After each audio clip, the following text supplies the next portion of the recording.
문건 하나로 대한민국 권력 지도가 송두리째 흔들려버렸다는 사실, 여러분은 이미 감지하셨나요? 어젯밤만 해도 정치 뉴스는 늘 그렇듯 이재명이니 한덕수니 하는 익숙한 이름들로 도배되어 있었습니다. 대부분의 시청자는 또 싸우나 보다 하고 리모컨을 돌렸을지도 모릅니다. 그런데 새벽녘 차명진 전 의원이 책상 위에 펄럭하고 내던진 A사 몇 장이 모든 흐름을 완전히 바꿔버렸습니다. 그 문건의 제목은 뜻밖에도 너무 평범했죠.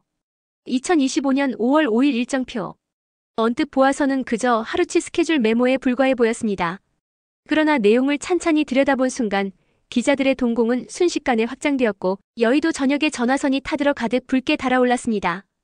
부처님 오신 날 법요식, 손학규 전 대표와의 만찬, 그리고 결정적으로 국민의힘 대선 후보 촬영이라는 5글자. 단어 하나하나는 무해해 보이지만 조합된 순간 폭발적 파괴력을 지녔습니다. 왜냐고요? 국민의힘 당원 당규 어디를 뒤져도 그날 공식 후보는 김문수였기 때문입니다. 그런데 한덕수 전 총리라는 이름이 교묘히 문건 곳곳에 스며들어 있었습니다. 누가 봐도 비공식 후보 몰래 밀어주기 시나리오의 잉크 자국이었던 겁니다. 그래서 차명진은 카메라 앞에서 고성을 질렀습니다. 이건 내부 쿠데타다. 그는 손가락으로 문건을 구겨 쥔 채 흔들며 외쳤습니다. 순간 사람들은 과거를 떠올렸습니다. 2016년 새누리당 공천파동 때도 2021년 대선 경선 루 갈등 때도 당 내부 문서가 밖으로 튀어나오는 순간 판이 어떻게 뒤집혔는지 똑똑히 이미 학습했거든요. 이번에도 결과는 비슷했습니다. 의원들 휴대폰은 급속도로 발열 상태에 들어갔고 동시에 여의도 곳곳에 별도 룸카페지아 식당에 급히 마련된 비밀 접선 자리가 연달아 잡혔습니다. 가장 먼저 움직인 인물은 김문수 캠프의 김재원 비서실장이었습니다. 그는 새벽 1시 당사 지하주차장으로 직행해 증거 확보 완료. 다음은 법원이라는 짧지만 의미심장한 메시지를 남겼습니다. 곧이어 당 윤리위원회가 임시회의를 소집했고 2시간 뒤엔 예고 없는 최고위원 내부 긴급통화가 이어졌습니다. 이 모든 동선이 일사불란하게 벌어진 이유는 단 하나였습니다.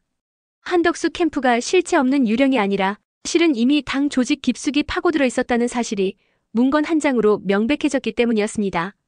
그날 오전 9시 김문수 후보는 프레스센터의 모습을 드러냈습니다. 평소라면 소리 높여 나라를 구하겠다라며 열변을 토했을 그가 이례적으로 표정을 꾹 눌러 담은 채 등장했습니다. 기자들은 알아차렸습니다. 이건 그냥 기자회견이 아니라 공개신문이다. 실제로 마이크를 쥔 김문수는 단 한 문장으로 모두를 얼어붙게 만들었습니다. 전 세계 정당 역사상 이런 전례가 있습니까? 그는 그렇게 묻고는 곧장 힐란의 칼날을 돌렸습니다. 당 지도부가 유령 후보에게 꽃가마를 태워주기 위해 정당 민주주의의 기본 절차를 짓밟고 있다. 말을 마친 그의 목소리는 도끼날을 갈아세운 목수처럼 매서웠습니다. 잠시 정적이 흘렀고 곧장 플래시 세례가 터졌습니다. 그 순간 김문수는 조금도 주저하지 않고 다음 폭로를 던졌습니다. 이 문건이 내부에서 나왔다는 건 범인이 내부에 있다는 뜻이다. 누군가가 권성동 원내대표 한덕수 차기 권력계획서를 굴리고 있었던 것. 이 대목에서 사람들은 숨이 턱 막혔습니다. 왜냐하면 권성동은 이미 단식 농성 중이었는데 그 명분이 이재명 타도였거든요. 그런데 캠프 내부 문서엔 전혀 다른 내용이 담겨 있었다는 거죠. 이쯤에서 한덕수 측의 반응이 궁금하셨을 겁니다. 오전 10시 30분 그는 짤막한 입장문을 냈습니다. 당이 정하면 어떤 방식도 따르겠다. 단 단일화 통보는 오늘 내일 안으로 끝내야 한다. 언뜻 보면 양보 같지만 속내는 정반대였습니다. 선택지를 오늘 안에 못 박은 건 곧 이대로 가면 김문수 너는 공식 후보 자리에서 끌려 내려올 것이다라는 무언의 압박이었으니까요. 곧이어 그의 대변인은 11일까지 정리 안 되면 후보 등록 자체를 안 하겠다고 재확인했습니다. 하지만 그 발언은 오히려 기름을 부었습니다. 등록도 안 할 사람이 단일화를 강요하냐? 김문수 캠프는 목청을 돋웠고 동시에 검찰개혁 촛불 집회 경험자들이 온라인을 뒤덮기 시작했습니다. 국힘당도 결국 탄핵 대상이다. 라는 해시태그가 새빨간 불길처럼 번져나갔습니다. 점심이 다가왔을 무렵 상황은 더 급박해졌습니다. 경찰청 수사과에서 한덕수 전 총리 긴급 체포설이 번갔기 때문입니다. 사실 여부를 확인하느라 기자들은 패닉에 빠졌고 증권가 단체 채팅방에는 단일화 결렬 시 전격 구속 가닥이라는 찌라시가 초단위로 복사돼 날아다녔습니다. 나중에 드러난 바로는 검찰 특수 2부가 공직선거법 위반과 정치자금법 위반 혐의로 이미 내사를 진행 중이었다고 했습니다. 결국 오후 4시 대검찰청은 한덕수 신병 확보를 위한 사전조치 검토 사실을 공개적으로 인정했습니다. 이쯤 되니 김문수가 맞았다는 소리가 터져나온 건 당연했습니다. 캠프 관계자들은 우리가 괜히 내부 고발한 거 아니다라며 한껏 고무됐고, 반대로 권성동 원내대표 측은 이대로 가면 당 해체 수준이라며 절망감을 감추지 못했습니다. 그 밤 정가 핵심 로비스트들이 모이는 여의도 호텔 17층 바에서 마지막 밀담이 오갔다는 후문이 돌았습니다. 나중에 귀동냥으로 나온 이야기지만 그 자리엔 이준석계로 알려진 재선 의원 2명, 친박 잔류 세력으로 분류되는 현역 상임고문단 1명, 그리고 법사위원장 보좌관 출신 변호사까지 모였다고 합니다. 그들은 맥주잔을 내려놓으며 이렇게 중얼거렸다고 해요. 이게 진짜 쿠데타지, 쿠데타. 그리고 새벽 3시 한덕수 캠프 사무실 불이 꺼졌습니다. 동시에 그의 측근 강성 대변인 SNS 계정은 비공개로 전환됐고 캠프 주요 스태프들의 메신저 프로필이 일제히 바뀌었습니다. 검찰 포토라인에 서 있는 한덕수의 얼굴 합성 사진에 로딩이라고 적혀 있었죠. 무섭도록 차가운 유머였습니다. 자, 속도감을 조금 늦추고 왜 이런 사태가 벌어졌는지를 살펴볼까요? 사실 김문수 후보의 분노에는 이유가 있습니다. 그는 예정된 3번의 컷오프를 피말리며 통과할 때마다 1억 원씩 납부했습니다. 그 과정에서 TV토론, ARS 여론조사, 당원 전화 면접까지 총 20번이 넘는 검증 절차를 거쳤죠. 그런데 지도부는 그 모든 험난한 계단을 뛰어넘어 바로 엘리베이터를 태워주겠다며 무소속 한덕수를 꽃가마에 앉히려 했던 겁니다. 이게 대국민 사기극 아니면 뭐냐? 김문수의 말엔 피가 묻어 있었죠. 민주주의 정신을 신봉한다 자부하던 보수 정당이 오히려 절차를 무시하고 될 사람 밀어주기에만 골몰했던 아이러니. 이 장면은 반기문 귀국 열풍이 3일 천하로 끝났던 2017년의 뼈아픈 기억을 다시 소환했습니다. 그렇다면 국민의힘 지도부는 왜 무리수를 두었을까요? 단순히 이길 카드라는 계산이었을까요? 복수의 정치 컨설턴트는 권성동, 윤상현, 장제원으로 이어지는 비선 라인이 윤석열 이후 권력 무게추를 잰 결과라고 분석합니다. 그러니까 한덕수를 앞세워 중도 기존 보수를 일거에 포섭하려 했다는 시나리오입니다. 문제는 그 계산에서 당원 정신이 빠져 있었다는 거죠. 왜냐면 국민의힘 지지층은 오래전부터 절차의 공정성을 외치며 촛불 시위를 비난해왔기 때문입니다. 그런데 정작 자신들은 비공식 문서 한 장으로 모든 절차를 뒤흔들려 했으니 자가당착이 따로 없었습니다. 이 모순이 결국 부메랑이 되어 돌아왔고 한덕수 긴급체포 카드로 종지부를 찍게 된 겁니다. 이런 와중에 권성동 원내대표는 20년 정치 인생 최대 위기를 맞았습니다. 단식은 이재명을 향해 하지 나를 압박하는 도구가 되면 안 된다. 김문수가 날린 이 한 방이 결정적이었죠.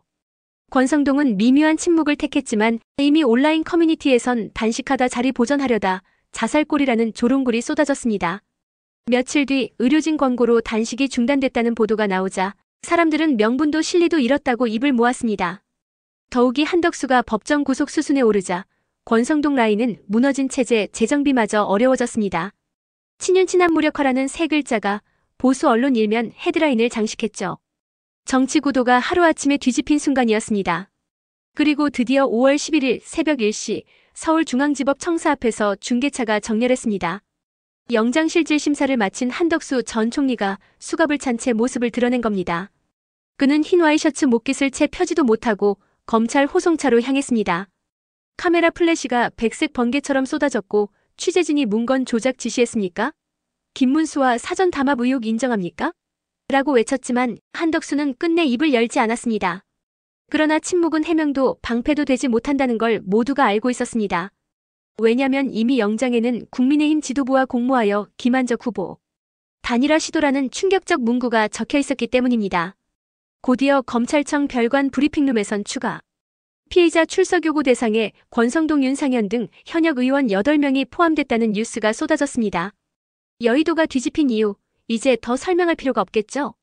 정치판이 이처럼 격동할 때 사람들은 두 가지 방향으로 갈라집니다. 하나는 정치 염증이 심해 더는 못 보겠다고 등을 돌리는 길이고 다른 하나는 더 크게 분노하며 변화의 목소리를 내자고 치솟는 열정을 쏟아내는 길입니다. 김문수 캠프와 촛불 집회 경험자들은 후자를 택했습니다. 한덕수 사태는 시작일 뿐 윤석열, 김건희, 권성동까지 샅샅이 수사에 처벌하라. 라는 구호가 도심 곳곳 스피커를 타고 울려 퍼졌습니다. 광화문 광장의 경우 불과 몇 시간 만에 7만 명이 집결했다는 경찰 추산까지 나왔습니다. 무대 한가운데 김문수는 파란색 바람막이를 입고 올라섰습니다. 평소보다 한층 담담한 목소리였지만 문장이 길어질수록 결연함이 묻어났습니다. 나는 정당 민주주의를 지키려고 이 자리에 섰다. 꽃가마 쿠데타에 분노한다면 여러분의 구독, 좋아요, 알림 설정으로 민심을 보여달라. 유튜브 방송 장비가 무대를 비추고 실시간 채팅창엔 탄핵은 시작일 뿐이다. 끝까지 싸우자. 같은 메시지가 빗발쳤습니다. 이렇듯 정치사에 한 페이지를 장식할 만한 대참사는 하루아침에 만들어지지 않았습니다. 그 배경에는 크고 작은 균열, 수면 아래의 암투, 그리고 무엇보다 권력은 공백을 용납하지 않는다는 철칙이 숨어 있었습니다. 한덕수가 무소속이라는 허울을 쓰고 있었지만 실상은 보수 실세들이 그를 승부수로 띄우려는 거대한 장기판의 말이었습니다. 그러나 장기판이 아무리 정교해도 한 번의 바람에 넘어진다면 그 모든 계산은 모래성으로 드러나죠.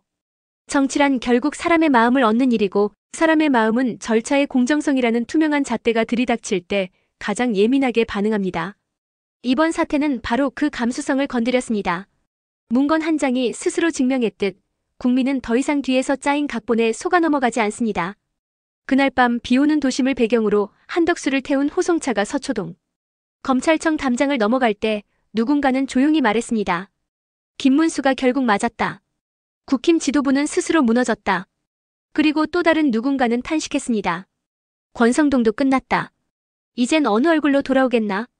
그렇게 회오리는 아직 끝나지 않은 채 이재명이라는 이름이 저 멀리서 서서히 더 커다란 그림자로 다가오고 있었습니다. 정치판은 단 한순간도 멈춰 서지 않습니다.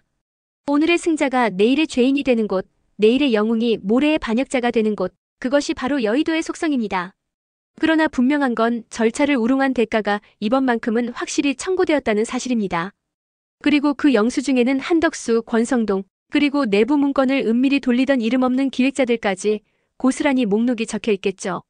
이 모든 이야기는 아직 진행형입니다.